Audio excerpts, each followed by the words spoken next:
व्यापारी वर्ग की समस्याएं समाप्त होने का नाम नहीं ले रही हैं। पहले कोरोना ने व्यापार और रोजगार को तबाह करके रख दिया और अब नए नए सरकारी फरमान सांस नहीं लेने दे रहे हैं। हाल ही में नगर निगम ग्रेटर की ओर से ट्रेड लाइसेंस के आदेशों से शहर के व्यापारी परेशान हैं। इस लाइसेंस से मुक्ति के लिए व्यापारी सरकार के यहाँ चक्कर काट रहे हैं। सबको पता है कि इस कोरोना काल में नगर निगम की माली हालत खराब है, इसीलिए निगम अपनी आय बढ़ाने के लिए सभी संभव स्रोत तलाश रहा है। इस जद्दोजहद में नगर निगम ग्रेटर ने क्षेत्र के सभी व्यापार के लिए ट्रेड लाइसेंस अनिवार्य किया है। इसमें खुदरा दुकान, डेयरी बूथ, होटल, रेस्टोरेंट, ढाबे, बेकरी और फलों के रस विक्रेताओं के साथ मैरिज गार्डन भी शामिल है। वहीं हॉस्टल, कोचिंग और पीजी चलाने वालों को भी निगम से लाइसेंस लेना होगा। लाइसेंस से किसी को परेशानी नहीं है, लेकिन दिक्कत है लाइसेंस के लिए तय किए गए शुल्क से। इसमें स्थायी दुकानदारों को 3,000 से 2.5 लाख रुपए सालाना लाइसेंस फीस देनी होगी। व्यापारियों में आप देखेंगे छोटे से छोटा जो सब्जी बेचने वाला है उनसे 12,000 रुपये की वसूली, एक रुई बेचने वाली, एक जो माताजी बना करके बत्ती बना के बेचती है उससे 3-3, 5-5 हज़ार, 12-12 हज़ार रुपये लिए जा रहे हैं।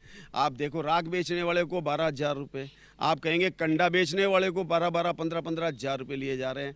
और वही सब्जी की दुकान अगर माल में लगा रखे उसको 50,000 रुपये, लाख रुपये तक की ये टैक्स वसूली। और इस तरीके का कोरोना की वजह से व्यापारी पहले ही भयंकर परेशानी में है। जो नगर निगम टैक्स लगाई जा रही है, जो हमारे खुदरा विक्रेता संघ है, रिटेल की छोटी छोटी दुकानें हैं, उनमें पहले 12 रुपये से 2,000 टैक्स लगा दिया गया है। और इस टैक्स लगाने से दुकानदारों का शोषण होता है और इंस्पेक्टर अगर दुकान पर धमकाते हैं ये टैक्स नहीं लगना चाहिए, हम इसका विरोध करते हैं। टेंट व्यवसाय भी ट्रेड लाइसेंस में शामिल है। टेंट व्यवसायी और मैरिज गार्डन संचालक पिछले 2 साल से कोरोना के कारण मुश्किलों से जूझ रहे हैं। मैरिज गार्डन संचालक को पहले से ही कई लाइसेंस लेने पड़ते हैं। इसमें भू परिवर्तन शुल्क, यूडी टैक्स, फायर एनओसी के साथ कई अन्य टैक्स और शुल्क शामिल हैं। ग्रेटर नगर निगम के अंदर जो ये ट्रेड लाइसेंस चालू किया है, हम इसका घोर विरोध करते हैं। टेंट व्यवसायियों के ऊपर इन्होंने 50,000 का शुल्क लगाया है एक छोटी सी दुकान के ऊपर, जबकि उस दुकान का किराया 50,000 साल भर का नहीं होता है।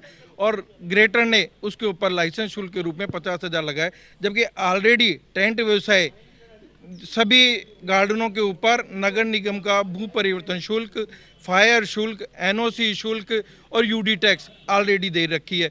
दूसरी तरफ सरकार ने इस व्यापार को बिल्कुल खत्म कर दिया। इस परेशानी को लेकर गुरुवार को व्यापारियों के प्रतिनिधि मंडल ने यातायात मंत्री प्रताप सिंह खाचरियावास से उनके निवास पर मुलाकात कर उन्हें ज्ञापन सौंपा। मंत्री खाचरियावास ने व्यापारियों को राहत देने का आश्वासन दिया है। व्यापारियों की बात समझी है, हम राजस्थान के हर वर्ग के साथ हैं, पूरी समस्याओं को समझ के, सुन के जो भी बेस्ट पॉसिबल होगा सबको राहत देंगे। ऐसी कोई मन में भावना नहीं। अभी सरकार के पास इस तरह का कोई प्रपोजल आया नहीं है निगमों का, तो फिर सरकार सही समय पर सही काम करेगी। पिछले लंबे अरसे से देखा गया है कि सरकार से जुड़ी कोई भी परेशानी होने पर व्यापारी अपनी पीड़ा लेकर सीधे मंत्री प्रताप सिंह खाचरियावास के पास पहुंचते हैं। इसकी वजह है कि व्यापारियों से संबंधित कोई महकमा नहीं होने पर भी खाचरियावास अपनी सरकार में व्यापारियों की समस्या का निदान करा ही देते हैं। अब देखना होगा कि यूडीएच विभाग से जुड़े मामले में भी क्या खाचरियावास व्यापारियों को राहत दिला पाएंगे। कैमरामैन रामकिशन के साथ A1 टीवी के लिए बीके शर्मा की रिपोर्ट।